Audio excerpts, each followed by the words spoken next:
Hello, welcome to Love Over Fear Weekly, the I'm not sure I can really call it a podcast that I record from my extra room, trying not to include my dog barking or the multitude of Amazon deliveries in our neighborhood daily.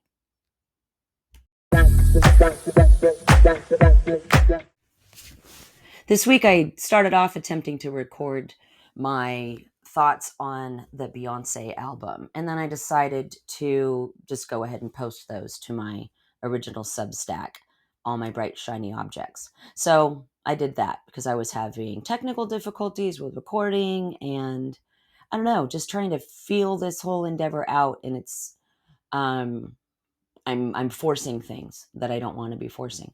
So today I'm going to do what I've kind of set out to do originally, which is just talk about things on my mind in light of this concept of choosing love over fear. So this morning, my wife and I were having a conversation about who knows what, and it led to this concept of choosing love over fear. Oh, I know. I made a comment about something about, like, well, I'm not letting fear take over my life, and so she said, "Can I be really honest with you?" Well, of course. This is what we base our relationship on, this honesty. So anyhow, so she told me this love over fear concept, like, I get it. And yeah, and it's great.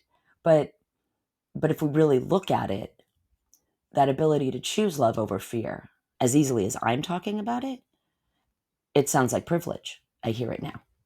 It is a privilege. And it's something that has to be worked for a lot of people. Okay, I've had my own imperfect upbringing and challenges in life, but I still feel fairly at ease choosing love over fear, being able to identify where is the fear, what am I afraid of, and where can I choose love. But when you start from a place that,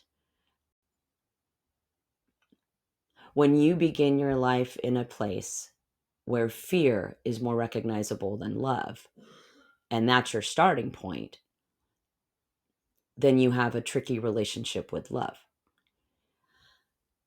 And everything starts with self.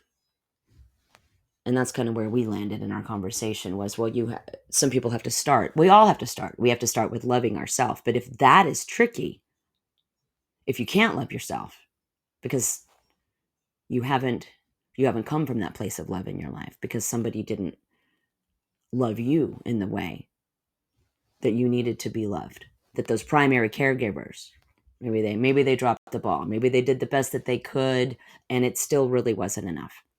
We all come out of childhood with something, but regardless, okay, childhood. And then we talk about, let's get to the big ones, veterans. My wife's a vet, proudly served in the U.S. Navy.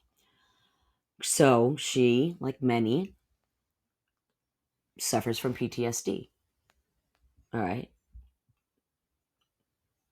When you survive combat, especially, doesn't have to be combat, but when you survive a situation that others haven't survived, or when you've experienced things that have degraded your own idea of self-worth,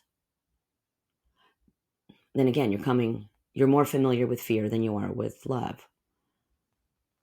And so saying, let's choose love over fear becomes easier said than done for many.